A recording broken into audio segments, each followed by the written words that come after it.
ఈ ఉదయకాలం దేవుని యొక్క వాక్యాన్ని మనం ధ్యానం చేసుకుందాం.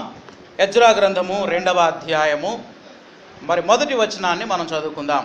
నాతో పాటు కలిసి అందరూ చదవండి. బబులోను రాజైన నెబుకద్నెజరు చేత బబులోను దేశమునకు చెరగా తీసుకొని పోబడిన వారికి ఆ దేశమందు పుట్టి చెరలో నుండి విడిపింపబడి చాలు. ప్రార్థన చేసుకుందాం. అందరూ తలలు వంచండి. ప్రేమమయుడ మా ప్రియ పరలోకపు తండ్రి, ఎజ్రా గ్రంథం మొదటి అధ్యాయాన్ని పోయిన వారం మేము ధ్యానం చేసుకోవడానికి సహాయం చేశారు. ఈరోజు 2వ అధ్యాయాన్ని మేము ధ్యానించుకోబోతుండగా మీ వాక్యం ద్వారా మీరు మాతో మాట్లాడమని ప్రార్థన చేస్తున్నాం. మాకు అవసరమైన వర్తమానాన్ని మీరు మాకు అందించండి. దేవా, నువ్వు ఎంతైనా నమ్మదగిన దేవుడవు ప్రభువా, మాట్లాడే దేవుడవు తండ్రి. మా హృదయానికి అవసరమైన వర్తమానాన్ని మీరే మాకు అందించమని మీ సన్నిధిలో ప్రార్థన చేసుకుంటూ యేసు నామములో అడిగి వేడుకుంటున్నాం తండ్రి, ఆమేన్. 2వ అధ్యాయాన్ని చదువుకొని వచ్చినటువంటి వాళ్ళు సిద్ధంగా ఉండాలి. 7 సార్లు చదివిన వాళ్ళు చేయొద్దండి. ఒక్కళ్ళు కూడా చదవలేదా? ఓ, చాలా సంతోషం. ఎన్నో అధ్యాయం ఇది? బాగా బోరు కొట్టిందా? అన్నీ ఏమున్నాయి? పేర్లే. 5 సార్లు చదివిన వాళ్ళు? ఓ, రైట్, చాలా సంతోషం. మంచిది. 2వ అధ్యాయాన్ని ఈరోజు మనం ధ్యానం చేసుకుందాం. 2, 3 చదవమని చెప్పాను, కానీ ఈరోజు 2వ అధ్యాయం మాత్రమే చెప్పబోతున్నా.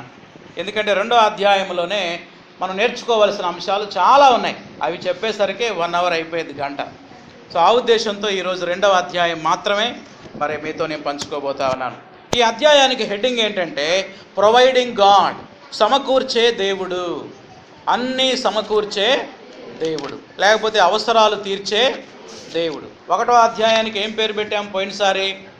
ఫెయిత్ఫుల్ గాడ్, నమ్మదగిన దేవుడు.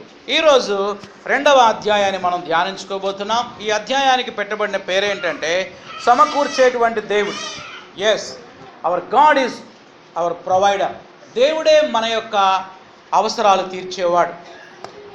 ఒక పని చేయమని దేవుడు మనకు చెబితే ఆ పని చేయడానికి అవసరమయ్యేటువంటి ధనాన్ని, మనుషులను అన్నిటినీ సమకూరుస్తాడు. మళ్ళీ చెప్తా ఈ మాట, జాగ్రత్తగా విన్నారా? దేవుడు నిన్ను ఒక పని చేయమని నిన్ను ప్రేరేపిస్తే ఆ పని చేయడానికి కావలసిన డబ్బులు ఇస్తాడు, ఆ పనికి కావలసిన వస్తువులు ఇస్తాడు, ఆ పనికి కావలసిన మనుషులను కూడా ఇస్తాడు. ఈ అధ్యాయంలో దేవుడు తన మందిర నిర్మాణానికి అవసరమైన వ్యక్తులను, ధనాన్ని, వాహనాలని ఎలా సమకూర్చాడో మనం చూడబోతున్నాం. అందుకే ఈ అధ్యాయానికి సమకూర్చే దేవుడు అని పేరు పెట్టాం. ప్రొవైడింగ్ గాడ్, అన్ని అవసరాలు తీర్చే దేవుడు. 1వ అధ్యాయం 5వ వచనం కనుక మనం గమనించినట్లయితే ఒకసారి చూడండి. 1:5. అప్పుడు యోధా పెద్దలు, బెన్యామీనీయుల పెద్దలు, యాజకులు, లేవీయులు ఎవరెవరి మనస్సును దేవుడు ప్రేరేపించెనో, అండర్లైన్ చేయండి ఆ మాట, ఎవరెవరి మనస్సును దేవుడు ప్రేరేపించెనో వారందరూ వారితో కూడుకొని వచ్చి యెరూషలేములో ఉండు యెహోవా మందిరమును కట్టుటకు ప్రయాణమైరి. చూసారా, యెరూషలేములో దేవాలయాన్ని కట్టడానికి చాలామంది మనుషులు అవసరం. ఈ అధ్యాయంలో మీరు ఎన్ని పేర్లు చదివారు? ఆ మనుషులందరినీ ఎవరు ప్రేరేపించారు? దేవుడే ప్రేరేపించాడు. దేవునికి స్తోత్రం, హల్లెలూయా. దేవుని ప్రేరేపణ లేనిదే 50,000 మంది యూదులు బబులోను దేశం నుండి యెరూషలేముకు రారు. ఇక్కడ 50,000 మంది యూదుల యొక్క వంశావళి పేర్లు ఉన్నాయి. ఇక్కడ ఏ వంశంలో నుంచి ఎంతమంది బయలుదేరారు, ఏ వంశంలో నుంచి ఎంతమంది వచ్చారు, ఏ వంశం నుంచి ఎంతమంది వచ్చారనే విషయాలని చాలా క్లియర్గా ఎజ్రా గ్రంథస్థం చేశాడు. ఎందుకంటే వీళ్ళంతా ఎవరో తెలుసా? దేవుని ఆత్మచేత ప్రేరేపించబడి ఎక్కడి నుంచి వచ్చారు? బబులోను దేశం నుండి యెరూషలేముకి వచ్చినటువంటి వారు. అవునండి, మనకు అవసరమైనటువంటి అన్నిటినీ దేవుడు సమకూరుస్తాడు. ఎవరు ప్రేరేపిస్తారు వాళ్ళని? దేవుడే ప్రేరేపిస్తాడు. ఎగ్జాంపుల్, మెగాఫోన్ గురించి చాలా దినాలుగా మనం ప్రార్థన చేస్తున్నాం. ఒక చిన్న ఉద్యోగం చేసుకునే ఒక యవనస్తుడు 1000 రూపాయలు ఇచ్చాడండి పోయిన వారంలో. నేనైతే ఆయన అంత ఇస్తాడని ఊహించలేదు. ఆయన చిన్నవాడే పాపం, చిన్న ప్రైవేట్ ఉద్యోగం చేసుకుంటాడు. అంటే ఎవరు ప్రేరేపించారు ఆయన్ని? ఆయన దగ్గరికి వెళ్ళి నువ్వు ఒక 1000 రూపాయలు అయ్యా అని ఎవరిని అడిగారా? ఎవరు అడగలేదు. అడగాల్సిన అవసరం కూడా లేదు.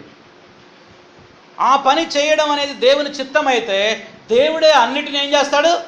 సమకూరుస్తాడు. నిజంగా నేను చాలా ఆశ్చర్యపోయా ఆ సహోదరుని బట్టి.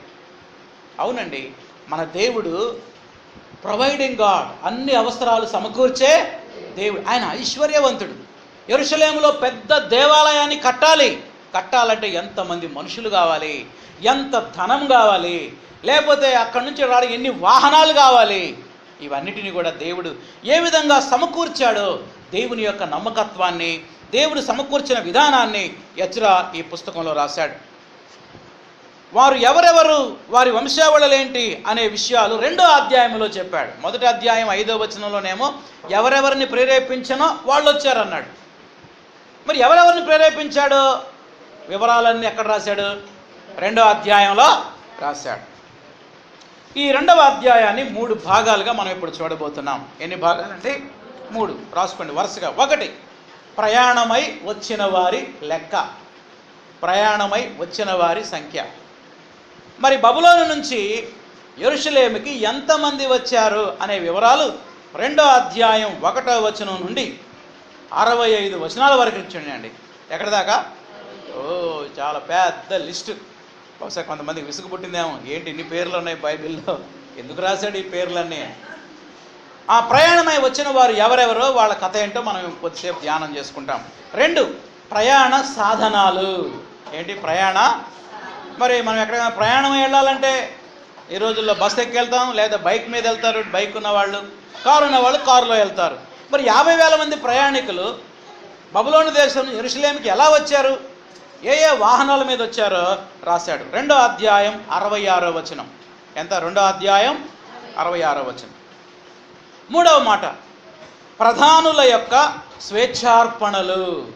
ప్రధానుల యొక్క స్వేచ్ఛార్పణ. ప్రధానులు అంటే ఆయా గోత్రాల ప్రధానులు, నాయకులు దేవుని యొక్క మందిర నిర్మాణానికి ఎలా ఇచ్చారంట? పరిచర్యకి స్వేచ్ఛగా ఇచ్చారు. స్వేచ్ఛార్పణలు, ప్రధానుల యొక్క స్వేచ్ఛార్పణ. చెప్తారా ఈ 3 ఏంటో? పర్లేదు, చూసి చెప్పండి. 1, ప్రయాణమై వచ్చిన వారు. 2, ప్రయాణ సాధనాలు. 3, ప్రధానుల యొక్క స్వేచ్ఛార్పణలు. ఈ 3 విధాలుగా ఈ యొక్క అధ్యాయాన్ని విభజించాను నేను. రైట్, ఈ 3ంటిని మనం వరుసగా చూద్దాం. మొట్టమొదటి పాయింట్ ఏంటంటే ప్రయాణమై వచ్చిన వారి సంఖ్య. ప్రయాణమై వచ్చిన వారి సంఖ్య 1వ వచనం నుంచి ఎక్కడ దాకా ఉన్నాయి? 65. నేను కొన్ని ఇంపార్టెంట్ విషయాలు చెప్తూ ఉంటాను, నోట్ చేసుకోండి. దీనిలో ABCDగా విభజించబోతున్నా. ఏ, నాయకులు, ద లీడర్స్. ఎవరు? నాయకులు. చూడండి, దేవుని వాక్యం మనం చూద్దాం. 1వ వచనం మరియు 2వ వచనం. బబులోను రాజైన నెబుకద్నెజరు చేత బబులోను దేశమునకు చెరగా తీసుకొని పోబడిన వారికి, ఆ దేశములో పుట్టి చెరలోంచి విడిపించబడి యెరూషలేమునకు యూదా దేశముకు తమ తమ పట్టణములకు పోవునట్లు సెలవు పొంది, సర్కిల్ గీసుకోండి. మొట్టమొదటి హీరో ఎవరు? జెరుబ్బాబెలు, ఒక నాయకుడు. తర్వాత యేషువ అంటే యెహోషువ. నెహెమ్యా అంటే నెహెమ్యా గ్రంథకర్త కాదండి. ఈ నెహెమ్యా వేరు, ఆ నెహెమ్యా వేరు. షరాయ, రయేలాయ, మొర్దెకై, బిల్హాను, మిస్పరేతు, బిగ్వయి, రెహూము, బయానా. ఎంతమంది? ఎవరైనా లెక్క పెట్టారా? How many leaders? 7 సార్లు చదివేటప్పుడు ఒకసారి లెక్క పెట్టాలి. రాసుకోండి అక్కడ. How many leaders? ఎంతమంది? 11 మంది వ్యక్తుల యొక్క నాయకత్వంలో 50,000 మంది యూదులు వచ్చారు. అర్థమైందా మీకు? ఎంతమంది నాయకత్వంలో? 11 మంది వ్యక్తుల యొక్క నాయకత్వంలో ఎంతమంది వచ్చారు? 50,000 మంది యూదులు వచ్చారు. వీళ్ళల్లో మెయిన్ నాయకుల పేర్లు రాసుకోండి. జెరుబ్బాబెలు మొట్టమొదటి నాయకుడు. ఎవరతను? ఈయన ఎవరయ్యా అంటే దావీదు యొక్క సంతానంలో వాడు, అంటే రాజకుటుంబంలో పుట్టినటువంటి వాడు. ఆయన గవర్నర్గా పంపబడ్డాడు. రాసుకోండి బ్రాకెట్లో. జెరుబ్బాబెలు ఎవరు? గవర్నర్, అంటే ప్రభుత్వ అధికారి. యూదా దేశానికి గవర్నర్గా నియమించబడ్డాడు. 2వ వ్యక్తి యేషువ అని మనం ఎజ్రా గ్రంథంలో చదువుతాం. జకర్యాలో యెహోషువ అని చదువుతాం. అంటే 2 పేర్లు ఒకటే, యేషువ మరియు యెహోషువ. ఈయన ఎవరయ్యా అంటే ప్రధాన యాజకుడు. ఇతనెవరు? ప్రధాన అంటే ఒక ఆయనేమో రాజకీయ నాయకుడు, ఒక ఆయనేమో మత నాయకుడు. అర్థమైందా? ఆయనేమో రాజకీయ నాయకుడు. ఎవరు? జెరుబ్బాబెల్. పొలిటికల్ లీడర్ అంటారు ఇంగ్లీష్లో, పొలిటికల్ లీడర్. ఈయనేమో రిలీజియస్ లీడర్ యెహోషువ. అమ్మా, పొరపాటున మీరు మోషే లీడర్ దగ్గరికి వెళ్ళబాకండి. యెహోషువ అంటే మోషే సేవకుడు ఒక ఆయన ఉన్నాడు. ఆ యెహోషువ వేరు, ఈ యెహోషువ. వీళ్ళిద్దరికీ మధ్య 1000 సంవత్సరాల గ్యాప్ ఉంది. ఎంత గ్యాప్ ఉంది అంటే ఒకే పేరు కలిగిన వాళ్ళు బైబిల్లో అనేక మంది ఉన్నారన్నమాట. కాబట్టి ఆ యెహోషువని నాయకుడైన యెహోషువ అంటారు. ఈయన్ని ప్రధాన యాజకుడైన యెహోషువ అంటారు. తేడా అర్థమైందా? ఆయనేమో లీడర్, నాయకుడు, ఈయనేమో హై ప్రీస్ట్, ప్రధాన యాజకుడు. తర్వాత ఏ అయిపోయింది కదా. దీనిలోనే B, the families and clans, కుటుంబములు మరియు వారి వంశాలు. కుటుంబములు మరియు వారి వంశాలు. 3వ వచనం నుండి 35వ వచనం వరకు. 3వ వచనం నుంచి ఎక్కడి దాకా? 35వ వచనం వరకు. చూడండి, 3వ వచనం ఎవరి వంశంతో ప్రారంభమైంది చదవండి. ఫరోషు వంశం, అండర్లైన్ చేసుకోండి. మరి 35వ వచనంలో ఏ వంశంతో ముగిసింది? 35 సెనాయా వంశస్థులు, అండర్లైన్ చేసుకోండి. సెనాయా వంశస్థులు ఎవరండి వీళ్ళు? సెనాయా వంశస్థులు. తర్వాత 3వ గుంపు, మొట్టమొదటి నాయకులు, ఆ తర్వాత కుటుంబాలు. వచ్చిన వాళ్ళు ఎవరెవరు వచ్చారో చెప్తున్నాం. 3వది ఎవరంటే ద ప్రీస్ట్స్ అండ్ లీవైట్స్, యాజకులు మరియు లేవీయులు. వీళ్ళు కూడా వచ్చారంట. ఎవరెవరు? యాజకులు మరియు లేవీయులు. నువ్వు దేవాలయం అంతా కట్టిన తర్వాత దానిలో పాస్టర్ గారు లేకపోతే ఉపయోగం ఏముంది? అర్థమైందా? దేవాలయంలో ఎవరు ఉండాలి? దేవుని సేవకుడు ఉండాలి. అందుకని జెరుబ్బాబెలు ఏం చేశాడంటే కొంతమంది యాజకులను కూడా తీసుకొచ్చాడు. బబులోను నుంచి యెరూషలేముకి యాజకులు వచ్చారు. ఇంకెవరు వచ్చారు? లేవీయులు కూడా వచ్చారు. యాజకులు, లేవీయులు. 36వ వచనం నుండి 42వ వచనం వరకు. 36వ వచనం నుంచి ఎక్కడి దాకా?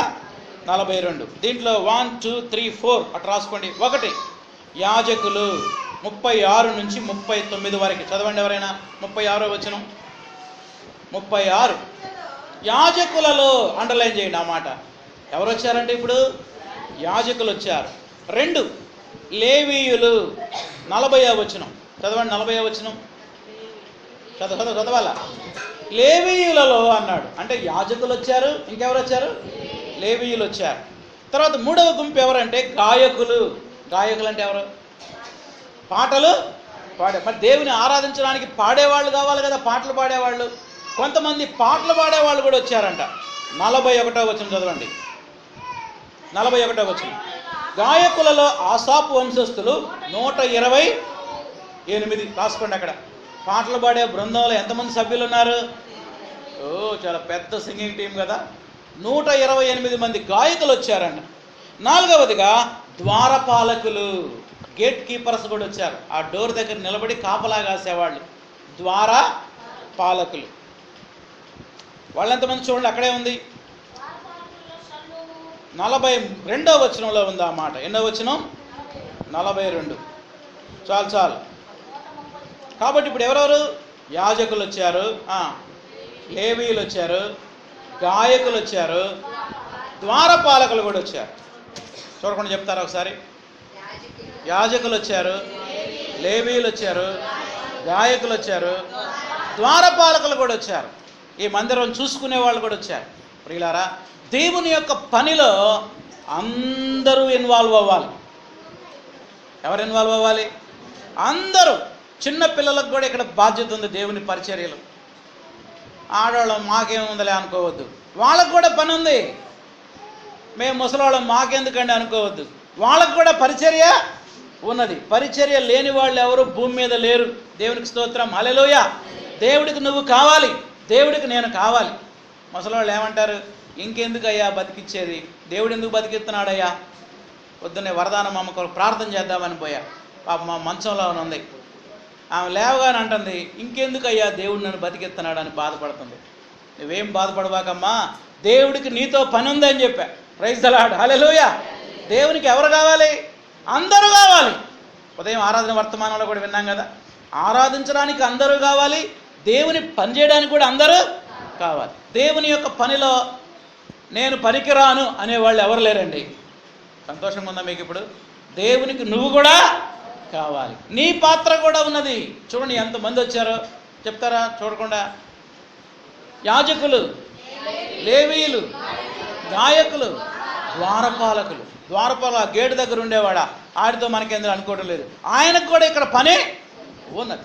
నిజంగా దేవుడు ఎంత ప్రేమ కలిగిన దేవుడు, అందరినీ వాడుకునే దేవుడు. దేవుడికి ఎవరు కావాలో తెలుసా? బాగా శక్తిమంతులు కాదు, బలవంతులు కాదు కావాల్సింది, అందుబాటులో ఉండేవాళ్లే కావాలి. ఇంగ్లీష్లో దీన్ని భలే చెప్తారు పెద్దవాళ్ళు, God did not want ability but availability అంటాడు. రాసుకోండి ఆ మాట. God did not want ability but availability.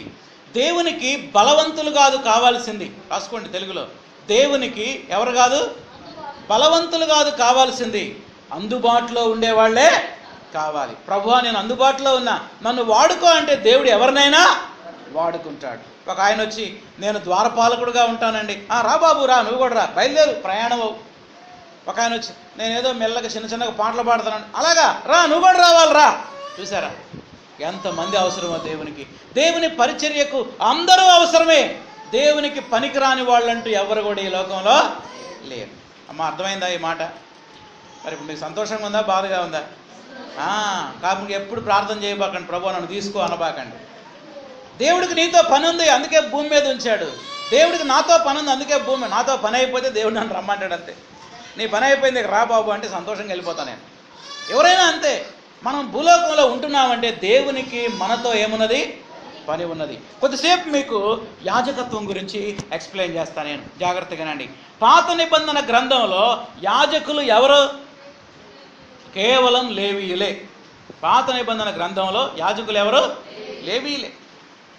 12 గోత్రాలు ఉన్నాయి, ఇశ్రాయేలు గోత్రాలు. వాటిలో లేవీయులు మాత్రమే యాజకులుగా ఉండేవాళ్ళు.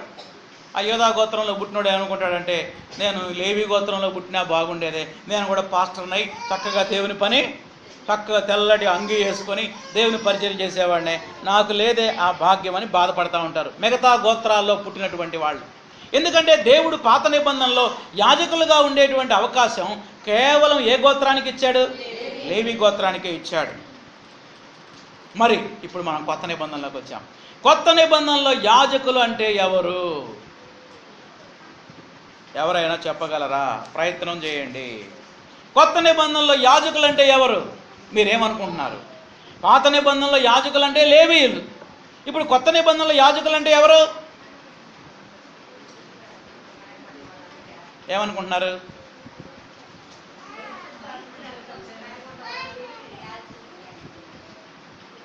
చూడండి దేవుని వాక్యంలో మనం చూద్దాం. 1 పేతురు పత్రిక 2వ అధ్యాయం, 1 పేతురు 2వ అధ్యాయం 5వ వచనం చదువుకుందాం. 1 పేతురు 2వ అధ్యాయము 5వ వచనం చదవండి ఎవరైనా తీసిన వాళ్ళు.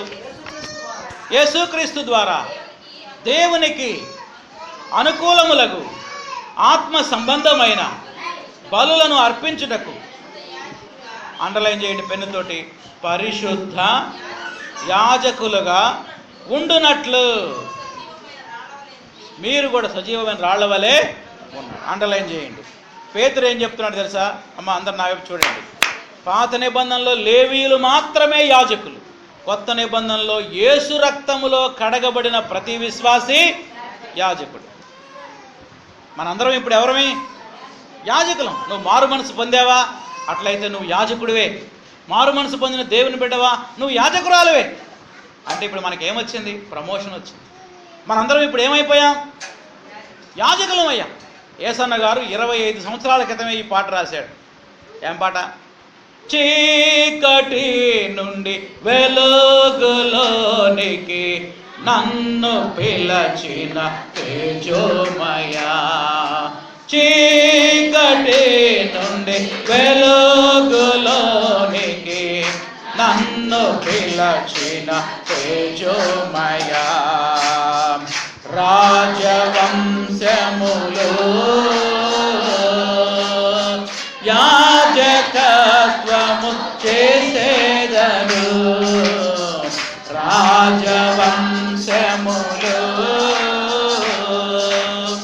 యాజకత్వము చేసేదను, కృపామయుడా. చూసారా, సుమారు 25 ఏళ్ల క్రితమే ఆయన విశ్వాసులందరూ యాజకులే అనే పాటలు రాశాడు. మనం పాడుతున్నాం కానీ మనకు ఆ సంగతి తెలియదు. యాజకులంటే పాస్టర్లు అనుకుంటాం మనం. యాజకులంటే పాస్టర్లు కాదండి. యాజకులంటే పురుషులు కాదు. యాజకులంటే విశ్వాసులందరూ యాజకులు. 9వ వచనం చదవండి. 1 పేతురు 2:9 చీకటిలో నుండి ఆశ్చర్యకరమైన వెలుగులోనికి మిమ్మును పిలిచిన వాని గుణాతిశయములను ప్రచురము చేయ నిమిత్తం ఏర్పరచబడిన వంశమును రాజులైన యాజక సమూహం. చూసారా, మనమంతా ఎవరమంట? రాజులం. ఎవరన్నా మీదేం కులం అంటే చెప్పండి, మేము రాజులం అనండి. మీరేముట్లండి? మేము రాజులం. మీరేముట్లండి? మేము యాజకులం. ఎప్పుడయ్యావు? యేసు రక్తములో కడగబడిన తర్వాత మనము రాజులుగా మారాం. మనం యాజకులుగా రాజులైన యాజక సమూహం. కాబట్టి నూతన నిబంధన చెప్పే సత్యం ఏంటంటే విశ్వాసులందరూ యాజకులే. రాసుకోండి ఆ మాట. ఏంటి? విశ్వాసులందరూ యాజకులు. మరి నువ్వు యాజకుడిగా యాజకురాలు అయ్యావని సంతోషిస్తూ సరిపోదు. మనకు కొన్ని బాధ్యతలు చెప్తున్నాడు పేతురు. 5వ వచనంలో ఏం చెప్పాడు? ఆత్మ సంబంధమైన బల్లర్పించాలి. అండర్లైన్ చేయండి. ఏంటి ఆత్మ సంబంధమైన? పాత నిబంధనలో యాజకులు ఒక గొర్రెనో, ఒక మేకనో, ఒక ఎద్దునో, ఒక పావురాన్నో బలిస్తారు. మరి ఇప్పుడు మనమేం బలి ఇవ్వాలి? మనం కూడా బలులు ఇవ్వాలంట. ఏం బలులవి? ఆత్మ సంబంధమైన బలులు ఇవ్వాలి. ఏంటి ఆత్మ సంబంధమైన బలులు? నేను వరుసగా చెప్తా, నోట్ చేసుకోండి. 1, ఆత్మ సంబంధమైన బలులు శరీరాన్ని బలిగా అర్పించుట, శరీరాన్ని సజీవ యాగముగా సమర్పించుట. రెఫరెన్స్ రాసుకోండి, చదవద్దు. రోమా 12:1. 2వ బలి స్తుతి యాగము అనే బలి. 2వ బలి ఏంటి? స్తుతి యాగము. హెబ్రీ పత్రిక 13వ అధ్యాయము 15వ వచనం. హెబ్రీ పత్రిక 13వ అధ్యాయము 15వ వచనం. 3వ బలి పరిచర్యకు ఇచ్చుట, దేవుని పరిచర్యకు ఇచ్చుట. ఫిలిప్పీ పత్రిక 4వ అధ్యాయం 19వ వచనం. ఫిలిప్పీ 4:19. నేను 3 బలులు చెప్పానండి. మనము ఆత్మ సంబంధమైన బలి అర్పించాలి రోజు. ఏమేం బలులు చెప్పాను చెప్పండి. 1, శరీరాన్ని సజీవ యాగంగా యాగము అంటే బలి. పౌలు అన్నాడు రోమాపత్రికలో, ప్రియులారా మీ శరీరాన్ని సజీవ యాగంగా దేవునికి సమర్పించుకోండి. ఇదిగో ఈ చేతులు సమర్పించుకో దేవునికి, ఈ కాళ్ళు సమర్పించుకో, ఈ కళ్ళు సమర్పించుకో. ఈ కళ్ళతో ఇక నేను చెడు చూడనయ్యా, ఈ కాళ్ళతో చెడు స్థలానికి నేను వెళ్ళను, ఈ చెవులతో చెడు వినను ప్రభువా అని మనల్ని మనం సమర్పించుకోవాలి. సమర్పించుకున్నావా? మరి నువ్వు యాజకుడు అయ్యావు, యాజకురాలుగా మారావు, నీవు సమర్పించుకున్నావా దేవునికి? 2వ రకమైన బలేంటి? స్తుతి యాగం. హెబ్రీ పత్రిక 13వ అధ్యాయం 15వ వచనంలో చెప్పాడు, మనం ప్రతిరోజు దేవుని ఆరాధించాలి. అదే బలి. దేవుని ఏం చేయాలి? మారు మనసు పొందిన ప్రతి బిడ్డ, యేసు రక్తములో కడగబడిన ప్రతి ఒక్కరూ ఆరాధన చేయాలి. ఆదివారం మాత్రమే కాదండి, ప్రతిరోజు దేవుని మనం స్తుతించి ఏం చేయాలి? అదే ఒక బలి. 3వ బలి పరిచర్యకు ఇచ్చుట.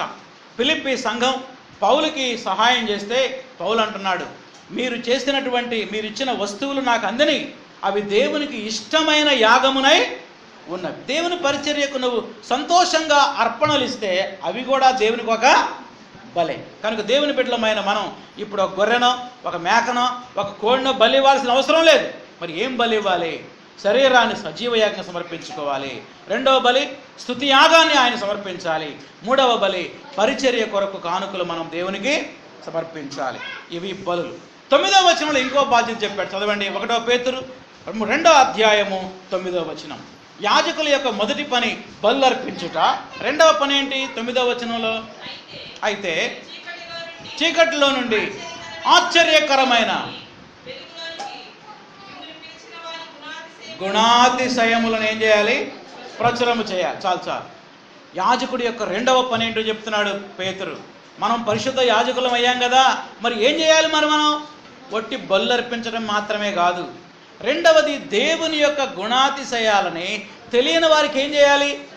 ప్రచారం చేయాలి. అన్ని జనులకు సువార్త చెప్పాలి.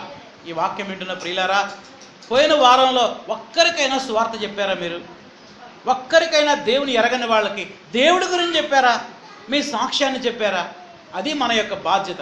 కనుక ఈరోజు ఒక తీర్మానం చేసుకుందాం.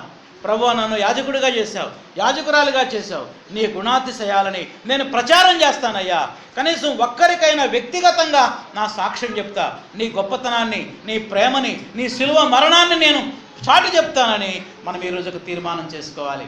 కానీ కొత్త నిబంధన యాజకులుగా మనం చేయవలసిన 2 పనులు, ఒకటి బల్లర్పించాలి, రెండోది సువార్త ప్రకటించాలి. చెప్పండి, ఒకటి బల్లర్పించాలి, 2వ అధ్యాయం 5వ వచనంలో చెప్పాడు. సువార్త ప్రకటించాలి, 2వ అధ్యాయం 9వ వచనంలో చెప్పాడు. మరి ఎలా ఉంది నీ జీవితం?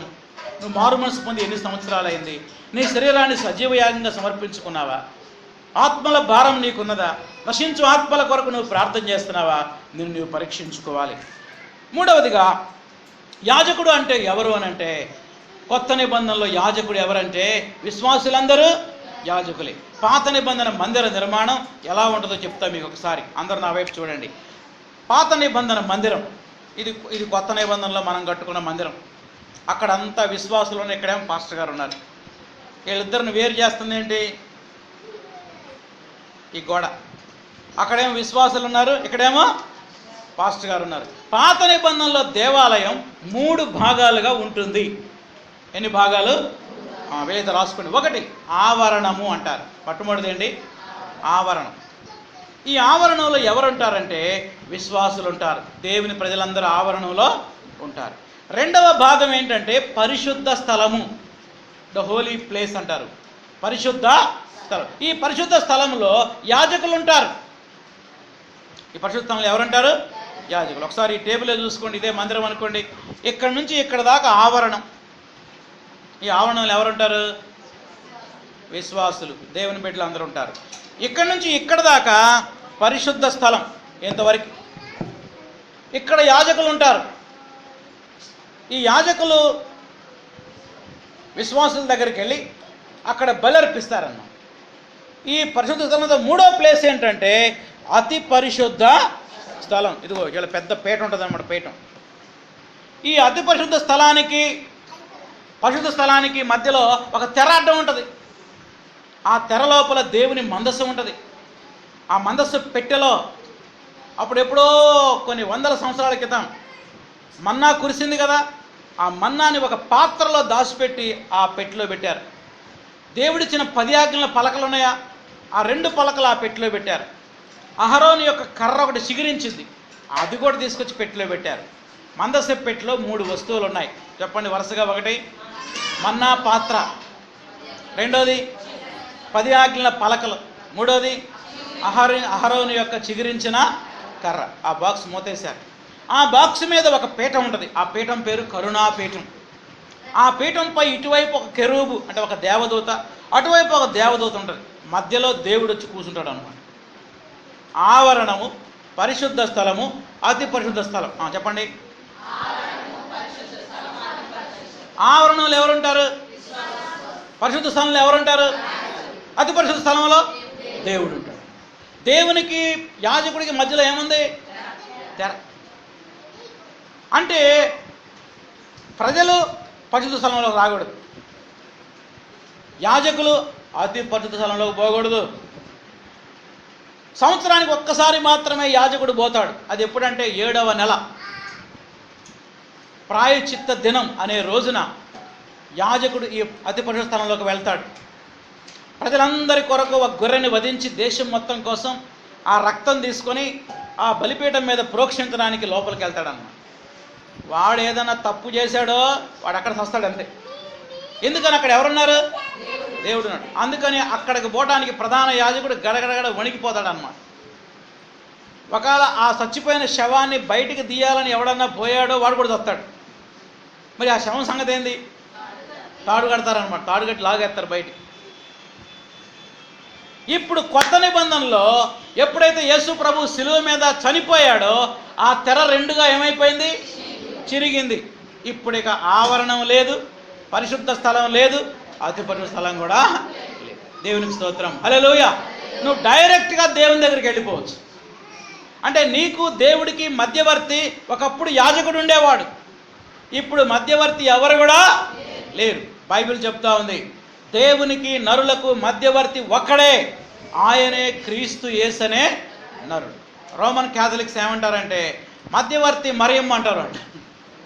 ఇప్పుడు మరియమ్మ కాదు మధ్యవర్తి, ఒక యేసు ప్రభువే. అందుకే మనం ప్రార్థన చేసినప్పుడు ఏమని ప్రార్థన చేస్తాం? యేసు నామములో అడుగుతున్నాము తండ్రి. నాకై నేను డైరెక్ట్గా రావట్లేదయ్యా, ఎవరి ద్వారా వస్తున్నాను? అర్థమైందా మీకు ఇప్పుడు? కాబట్టి ఇప్పుడు ఇది ఎవరి స్థలం? పాస్టర్ గారి స్థలమా? కాదు. మనం ఎందుకు కట్టుకున్నామంటే పాస్టర్ గారు కొంచెం గద్దె కడితే ఎత్తు మీద నిలబడితే చక్కగా అందరికీ కనబడతాడని ఆ సౌలభ్యం కొరకు మనం కట్టుకుంటున్నాం ఈ రోజుల్లో. కాబట్టి అమ్మో నువ్వు రాకూడదు, ఇది అధిపతి స్థలం, అక్కడే ఉండు అని అనొచ్చా? అనకూడదు. మగవాళ్ళే రావాలి, ఆడవాళ్ళు అసలు రాకూడదు అంటే ఆడవాళ్ళు పరమ పాపులు, మగవాళ్ళేమో పరమ పుణ్యులా? అర్థమైందా మీకు? ఇప్పుడు ఆవరణమని, పరిశుద్ధ స్థలమని, అతి పరిశుద్ధ స్థలమని తేడాలేమీ లేవు. ఎందుకని? యేసు శిలువలో మరణించడం ద్వారా ఆ దేవాలయపు తెరను ఏం చేశాడు? రెండుగా చెనిగింది. అంటే అర్థం ఏంటంటే ఎవరైనా దేవుని సన్నిధిలోకి ప్రవేశించవచ్చు, డైరెక్ట్గా దేవునితో మాట్లాడవచ్చు. ఇక నీ బాధలన్నీ నాకు చెప్పుకొని నేను నీ కొరకు ప్రార్థన చేయాల్సిన అవసరం లేదు, నువ్వు డైరెక్ట్గా ప్రార్థన చేసుకోవచ్చు. దేవునికి స్తోత్రం, హల్లెలూయా. ఈ సత్యం తెలియక చాలామంది అబద్ధ బోధల్లో పడిపోతున్నారు. టీవీలో చెప్తూ ఉంటారు కదా, మీకేమైనా బాధ కలిగిందా 10,000 పంపండి, మీ కొరకు ప్రార్థన చేస్తాం. అంటే ఇప్పుడు నీకు మధ్యవర్తి ఎవరు? ఇప్పుడు ఒక టీవీ ప్రసంగికుడు నీకేమయ్యాడు? మధ్యవర్తి అయ్యాడు. బైబిల్ ఏం చెప్తుంది? దేవునికి నరులకు మధ్యవర్తి ఒక్కడే, ఆయన ఎవరు? మేము మీ కొరకు ప్రార్థన చేస్తాం, మీరు చేసుకోవాల్సిన అవసరమే లేదు, మీకోసం మొత్తం మేమే చేస్తాం. అబద్ధ బోధ. కొత్త నిబంధన సూత్రం ఏంటో తెలుసా? మనం ఒకరి కొరకు ఒకరు ప్రార్థన చేసుకోవాలి. నా కొరకు మీరు చేయాలి, మీ కొరకు నేను చేయాలి. అమ్మో పాస్టర్ గారు ప్రార్థన చేస్తేనే వింటాడు, ఇది అబద్ధ బోధ. ప్రార్థన ఎవరు చేస్తే వింటాడు?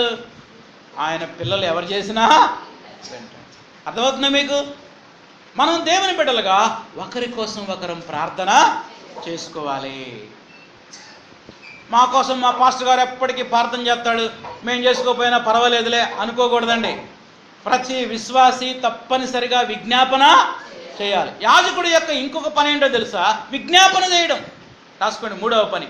1 బల్లర్పించుట, 2వది సువార్త ప్రకటించుట, 3వది ప్రజల పక్షాన మనం ఏం చేయాలి? దేవునికి విజ్ఞాపన చేయాలి. ఎందుకు వస్తున్నారు అనుకున్న ఈ యాజకులందరూ? బబులోను దేశం యెరూషలేముకి 3 పనులు చేయడానికి. 1 బలు అర్పించడానికి, 2 దేవుని వాక్యాన్ని ప్రకటించడానికి, 3వది ఏంటి? ప్రజల పక్షాన విజ్ఞాపన చేయడానికి. యాజకులుగా మనం చేయవలసిన 3వ పని ఏంటంటే నశించు ఆత్మల కొరకు, దేవుని ప్రజల కొరకు, నశించిపోయే బిడ్డల కొరకు మనం కన్నీటితో ప్రార్థన చేయాలి. అది దేవుడు మనకు అప్పగించిన పని. ఇప్పుడు అర్థమైందా? ఇది కొత్త నిబంధన యాజకత్వం గురించి దేవుని వాక్యంలో చెప్పబడిన సత్యాలు. రైట్. ఇప్పుడు దాకా మనం ఏమేమి చూసాం? ఎవరెవరు వచ్చారు? నాయకులు, 2వది కుటుంబాలు, 3వది యాజకులు మరియు లేవీయులు. 4వది చూడండి, శ్రామికులు వచ్చారు. ఏబిసి అయిపోయిందా? డి. శ్రామికులు వచ్చారు, శ్రమజీవులు. మరి అంత పెద్ద మందిరం కట్టాలంటే కూలోళ్ళు కావాలా వద్దా? శ్రామికులు కూడా వచ్చారు. చూడండి, అది 43వ వచనం నుండి 58వ వచనం వరకు. 43 నుంచి ఎక్కడి దాకా? 58 వరకు. దీనిలో 1, 2 రాసుకోండి. 1 నెతనీయులు. ఎవరంటే వీళ్ళు? నెతనీయులు. చూడండి, 43 నుంచి 54 చదవండి. ఎవరైనా 43వ వచనం. నెతనీయులలో ఉందా? నెతనీయులు అండర్లైన్ చేసుకోండి. వీళ్ళు ఎవరంటే కష్టజీవులు, శ్రామిక జీవులు.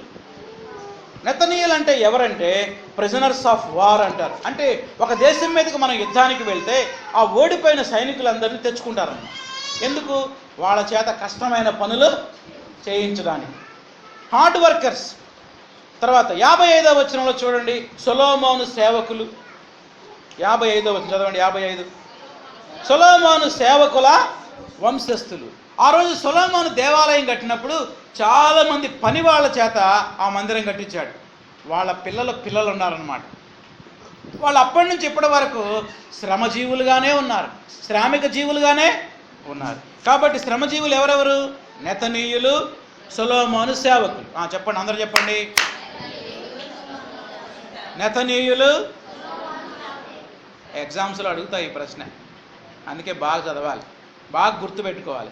నెతనీయులు ఎవరంటే శ్రమజీవులు, కూలి పని చేసుకుని బతికే వాళ్ళను కూడా తీసుకొచ్చాడు దేవుడు. దేవునికి స్తోత్రం, హల్లెలూయా. తర్వాత ఈ అనర్హులు, కొంతమంది అనర్హులు కూడా వచ్చారంట. ఎక్కడికి? యెరూషలేముకి. ఎవరి అనర్హులు చూడండి, 59వ వచనం నుండి 60వ వచనం వరకు చదవండి. 59వ వచనం.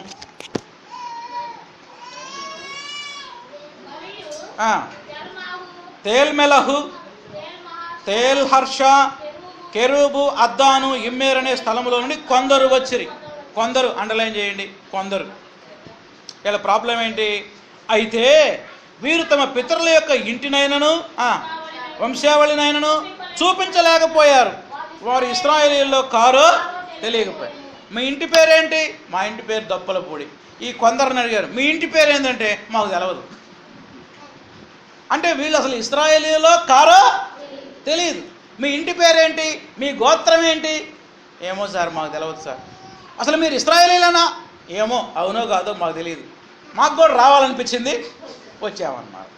ప్రియులారా, ఇక్కడ మనకు హెచ్చరిక. నువ్వు దేవుని బిడ్డవా కాదా అంటే అవునో కాదో అని అంటావా? అవును అని చెప్తావా? ఏమో. నువ్వు మారు మనసు పొందావా అంటే పొందానంటావా? పొందలేదంటావా? పొందానో పొందలేదో నాకు అర్థం కావట్లేదంటావా? అట్లుంది వీళ్ళ పరిస్థితి. నువ్వు మారు మనసు పొందితే నువ్వు మారు మనసు పొందావని రుజువు చేసుకో. ఎలా చేసుకోవాలి రుజువు?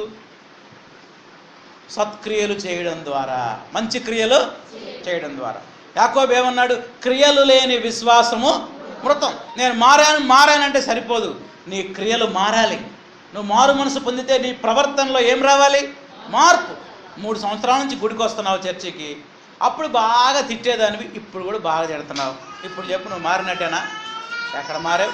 ఇంకా మారలా. చస్తే నరకానికి పోతావు నువ్వు. కాబట్టి దేవుని మందిరానికి వస్తే సరిపోదండి, మనసు మారాలి, హృదయం మారాలి. ఇంకా ఎవరైనా మారు మనసు పొందకపోతే దైవ సేవకుడుగా ప్రేమతో మీకు ఇచ్చే సలహా ఏంటంటే మారు మనసు పొందండి. ఇప్పుడైనా మీ పాపాల విషయమై పశ్చాత్తాపడండి. ఇప్పుడు ప్రభు వస్తే మీరు ఎక్కడికి వెళ్తారు? నా ఆశ ఏంటంటే మీరందరూ నాతో పాటు పరలోకం రావాలని. ఒకవేళ ప్రభు వస్తే ఇక్కడ చాలామంది విడిచిపెట్టబడతారేమో. నామకార్థంగా నువ్వు దేవుని మందిరానికి వస్తే, ఏదో దేవునికి కొన్ని కానుకలు సమర్పిస్తే పరలోకం రాదండి. మన జన్మ పాపాన్ని, కర్మ పాపాన్ని దేవుని దగ్గర ఒప్పుకొని విడిచిపెట్టాలి. పాపాన్ని విడిచిపెట్టావా? నువ్వు నిరూపించుకోగలవా? ఎస్, నేను దేవుని బిడ్డనే, ఇదిగో చూడు నా జీవితం మారింది, నా మాట మారింది, నా పాట మారింది, నా బ్రతుకు మారింది అని చెప్పగలవా? ఒక ప్రశ్న అడుగుతా, నువ్వు మారావని నీ భర్త చెప్పగలరా? నువ్వు మారావని నీ పిల్లలు చెప్పగలరా? నువ్వు మారావని మీ ఇంటి పక్క వాళ్ళు చెప్పగలరా? చెప్పలేకపోతున్నారు. ఎందుకంటే మనం మారలా. అది మారితే ఎందుకు చెప్పరు? ఒకప్పుడు ఏమో చాలా కోపంగా ఉండేదండి, ఇప్పుడు అలాంటి మాటలు లేవు. ఒకప్పుడు చెడ్డ మాటలు మాట్లాడేది, ఇప్పుడు అసలు ఆ మాటలే రావట్లేదు. అంటే అప్పుడు నీ జీవితంలో ఏమొచ్చినట్టు? మార్పు వచ్చింది. నువ్వు నిజంగా దేవుని బిడ్డవైతే దేవుని బిడ్డలాగా జీవించు. క్రియలు లేని విశ్వాసము మృతం. ఒప్పుకో ఈరోజే నీ పాపాన్ని దేవుని దగ్గర. యేసు రక్తములో నీ పాపాన్ని కడుక్కో, దేవుని బిడ్డగా మారు. కొందరున్నారు, మీరెవరయ్యా ఇశ్రాయేలీయులా అంటే ఏమో సార్, అవునో కాదో మాకు తెలియదు. నీకు పెళ్ళయిందా అంటే ఏమో తెలియదు అంటారు ఎవరైనా. పెళ్ళయిందా అంటే అయితే అయ్యింది, కాకపోతే కాలేదు. అడుగుతున్నా ఇప్పుడు మిమ్మల్ని, మారు మనసు పొందారా? పొందితే పొందాం, పొందకపోతే పొందలేదు. పొందకపోతే ఇప్పుడే పొందండి మారు మనసు. ఎప్పుడో రేపు మారదాం, ఎల్లుండి మారదాం అనుకోబాకండి. యేసు ఎప్పుడు వస్తాడో ఎవరికీ తెలియదు. యేసు ఇప్పుడు వస్తే నీ సంగతి ఏంటి? యేసు ఇప్పుడు వస్తే నువ్వు ఎక్కడికి వెళ్తావు? ఏదో ప్రతి ఆదివారం దేవుని మందిరానికి వస్తే పరలోకం రాదు. దేవుని మందిరానికి వస్తే పాప క్షమాపణ కలగదు. నువ్వు నిజంగా నీ పాపం విషయమై పశ్చాత్తాపడి కన్నీటితో ఏడ్చి ప్రలాపించినటువంటి రోజు ఒకటి ఉన్నదా నీ జీవితంలో? ఒకవేళ లేకపోతే నువ్వు ప్రమాదపు అంచులో ఉన్నావు. జాగ్రత్త. ఈరోజే నీ జీవితాన్ని దేవునికి సమర్పించుకో. అనర్హులుగా కేవలం ప్రజలే కాదండి, యాజకులు కూడా కొంతమంది ఉన్నారు. చూడండి, యాజకులు వంశావళి నిరూపించలేకపోయిన వాళ్ళు వీళ్ళు. కొంతమంది యాజకులు ఉన్నారు, వాళ్ళు యాజకత్వపు వంశావళిని నిరూపించలేకపోయారంట. 61వ వచనం నుండి 63వ వచనం వరకు. 61 చదవండి ఎవరైనా. 61. మరియు యాజకులలో హబయ వంశస్థులు, హక్కోజు వంశస్థులు, గిలాదుడైన బర్జిల్లై యొక్క కుమార్తెల్లో ఒకరిని పెళ్లి చేసుకుని వారి పేళ్లను బట్టి బర్జిల్లై అని పిలువబడిన వంశస్థులు. 62వ వచనం. వీరు వంశావళి లెక్కలో తమ తమ పేర్లను వెతికినప్పుడు లిస్ట్ అవుట్ చేస్తే వీళ్ళ పేర్లు లేవండి. వీళ్ళ పేర్లు లేవు. అమ్మా చూస్తున్నారా, రేపు నువ్వు చనిపోయిన తర్వాత పరలోకం వెళ్దామని పరలోకం గేటు దగ్గరికి వెళ్తే అక్కడ పేతురు నిలబడి ఉంటాడు పుస్తకం తీసుకొని. ఏం పేరు, నీ పేరు చెప్పండి. నా పేరు చూడయ్యా, నేను మోపరు సంఘం మాది, రాము పాస్టర్ గారికి భోజనం పెట్టాను నేనంట. ఆగవమ్మా చూస్తున్నా ఉండు, కొత్త బట్టలు కూడా పెట్టా క్రిస్మస్కి, చాలా కాయగూరలు కూడా ఇచ్చానయ్యా, నేను ఏమేమో చేశానయ్యా, ప్రతి ఆదివారం చర్చికి వెళ్ళానయ్యా, చాలా పెద్ద కానుకేసానయ్యా, నేను మెగాఫోన్కి డబ్బులు కూడా ఇచ్చానయ్యా, చూడయ్యా బాబు నా పేరు చూడు. వెతుకుతూ ఉంటాడు. లేదమ్మా, మరి నా పరిస్థితి ఏంటి? అదిగో సైతాన్ వస్తున్నాడు, నిన్ను తీసుకుని నరకానికి వెళ్ళండి. యాజకులు ఉన్నారు చాలామంది, వాళ్ళ పేర్లు ఎంత వెతికినా ఏం చేయలేదు, కనబడలేదు. అప్పుడు జెరుబ్బాబెలు ఏమన్నాడో చూడండి, 63వ వచనం. మరియు పారసీకుల అధికారి, అక్కడ రాసుకోండి, అధికారి ఎవరంటే జెరుబ్బాబెలు. 63వ వచనం. పారసీకుల అధికారి, ఊరీము తుమ్మీమును ధరించుకొనగల ఒక యాజకుడు ఏర్పడే వరకు మీరు ప్రతిష్ఠితమైన వస్తువులను భుజింపకూడదు అని వారికి ఏమిచ్చాడు, ఆజ్ఞాపించాడు. మీరు యాజకులో కాదో తెలియదు కదా, కాబట్టి మీరు యాజక ధర్మం చేయడానికి వీల్లేదు.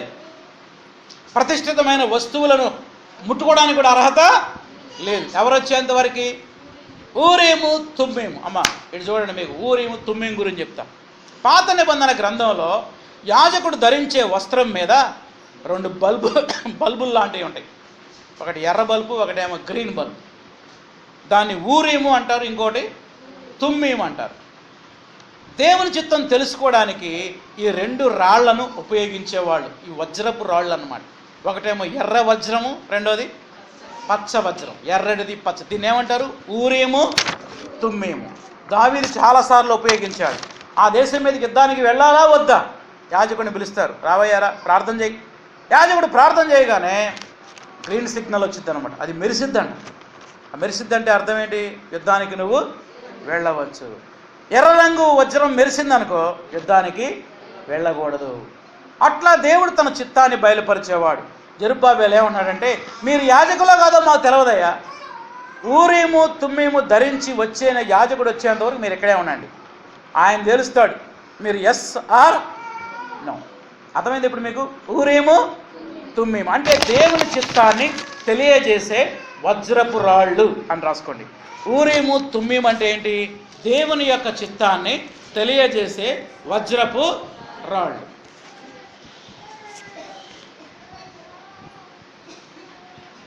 తర్వాత చూడండి, మ్యూజిక్ గాయకులు కూడా వచ్చారు చూడండి, గాయకులు గాయకురాండ్రు.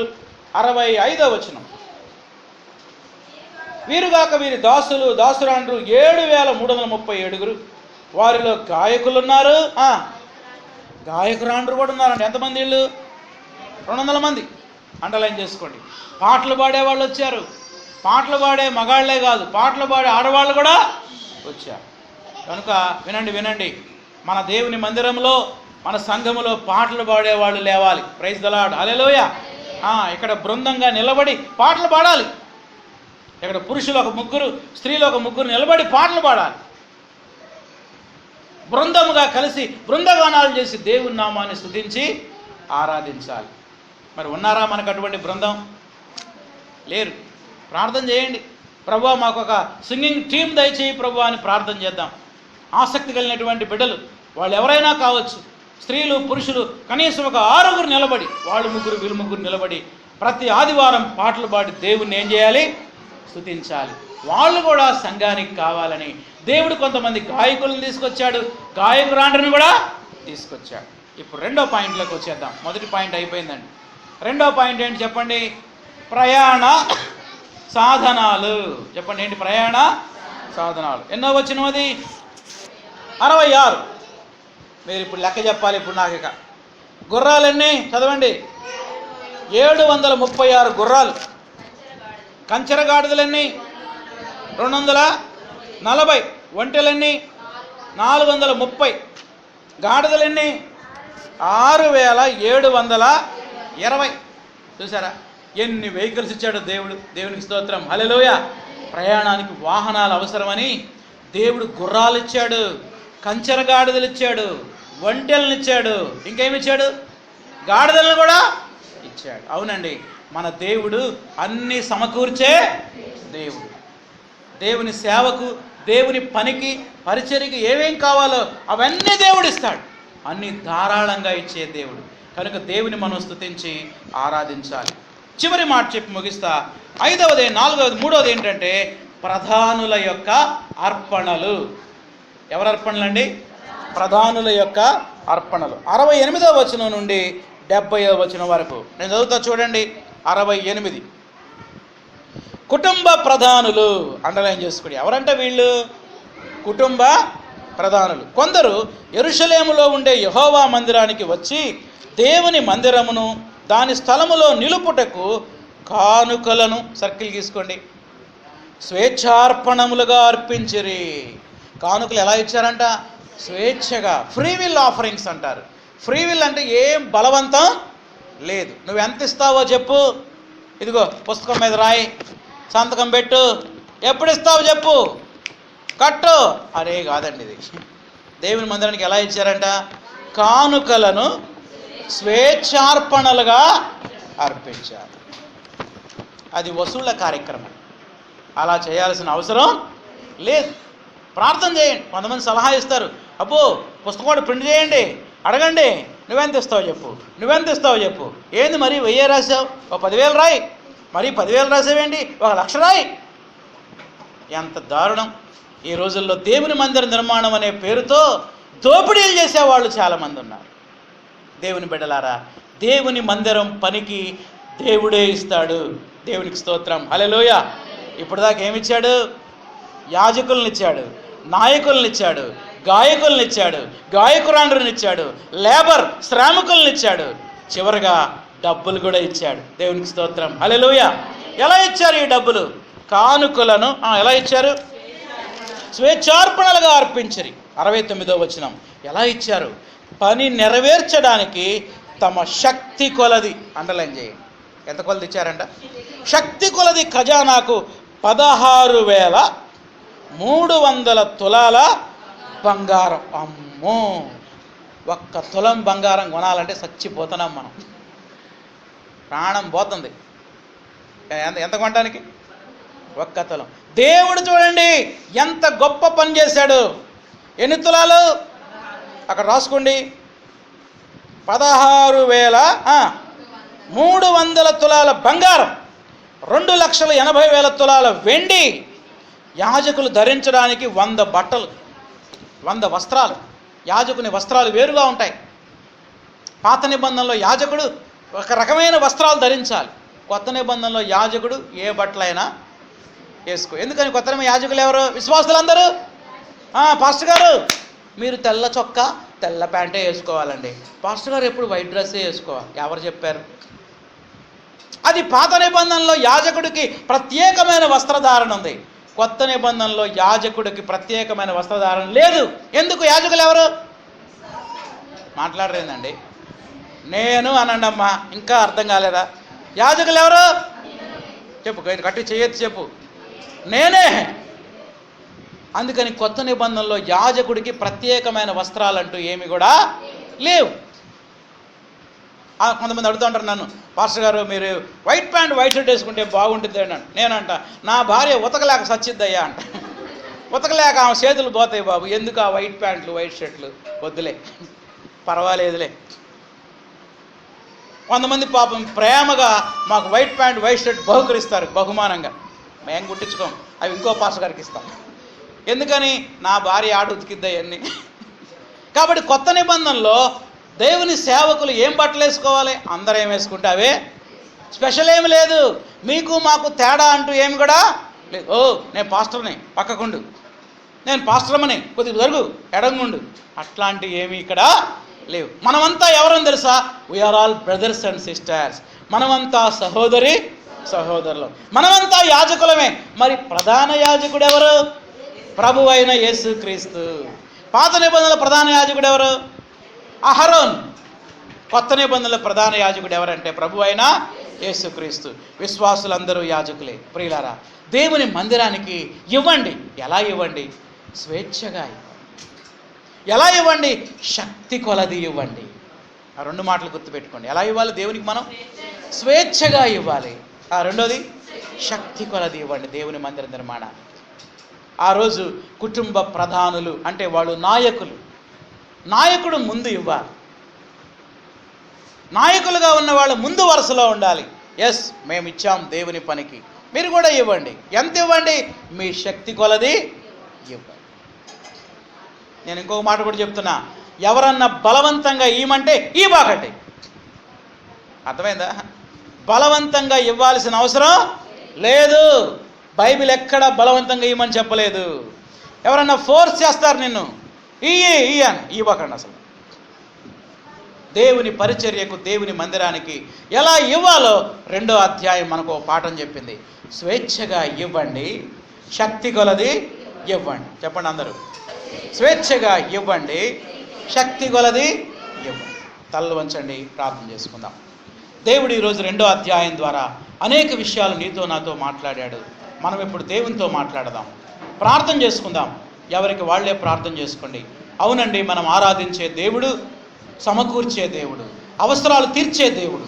దేవుని మందిర నిర్మాణానికి నాయకులనిచ్చాడు, ఆయన యాజకులనిచ్చాడు, లేవీయులనిచ్చాడు, శ్రామికులనిచ్చాడు, పాట పాడే గాయకులనిచ్చాడు, చివరికి అవసరమైన బంగారాన్ని, వెండిని, ధన సహాయాన్ని కూడా ఇచ్చాడు. దేవానికి వందనాలని ఆయన మనం ఆరాధన చేద్దాం. దేవుడు నిన్ను ఒక పని చేయమంటే ఆ పనికి కావాల్సిన ప్రతి అవసరత దేవుడే ఇస్తాడు నీకు. ప్రార్థన చేసుకోండి మీ హృదయంలో. ప్రభువా, నాకు సహాయం చేయి నాయన, నేను నీ బిడ్డగా, నీ మీద నాకు బలమైన విశ్వాసం దయచేయండి. నీ పరిచర్యకు, నీ పనికి దేవా నన్ను వాడుకో నాయన. నువ్వు పాటలు పాడే వరం నీకుందా? వాడబడదాం దేవుని యొక్క పనిలో. శ్రమ చేసే వరం నీకుందా? దేవా, నేను నీ కొరకు కష్టపడి పనిచేస్తాను నాయన మందిర నిర్మాణంలో. దేవుని కొరకు కానుకలు ఇవ్వగలవా నువ్వు? అలాగైతే ప్రభువా, నేను శక్తి కొలది ఇస్తాను, స్వేచ్ఛగా ఇస్తాను ప్రభువా అని మనం ఈరోజు ఒక తీర్మానం చేసుకుందాం. నువ్వు అసలు మారు మనసు పొందావా? కొంతమంది వాళ్ళు ఇశ్రాయేలీలో కాదో నిరూపించలేకపోయారు. నువ్వు చాలా దినాలుగా మందిరానికి వస్తున్నావు సహోదరి, ఎలా ఉంది నీ హృదయం? ఒక్క నిమిషం ఆలోచన చేయి. నీవు దేవా, నేను పాపిని, నన్ను క్షమించని ఏడ్చి కన్నీటితో ఇప్పుడే ఒప్పుకో దేవుని సన్నిధిలో. ఒకవేళ నువ్వు చనిపోతే నరకానికి పోతావు, జాగ్రత్త. ఒప్పుకుందాం మన పాపాన్ని. ప్రభువా, నాకు మారు మనసు దయచేయి నాయన. ప్రతి ఆదివారం మందిరానికి వస్తున్నా, నా క్రియలు మారలేదు, నా చూపులు మారలేదు, నా ఆలోచనలు మారలేదు, నా మాటలే మారలేదు నాయన.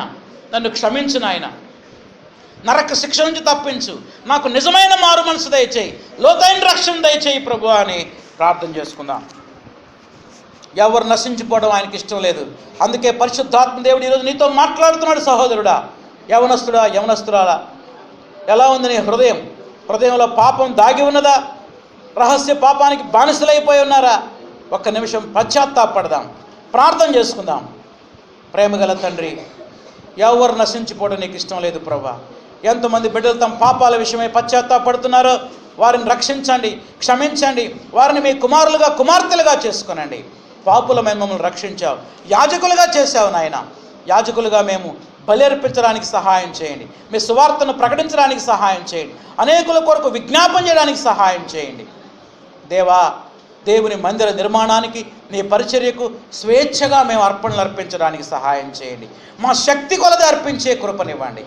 తద్వారా ఒక మంచి మందిరం కట్టబడే కృపనిమ్మని యేసు నామములో అడుగుతున్నాము తండ్రి, ఆమేన్.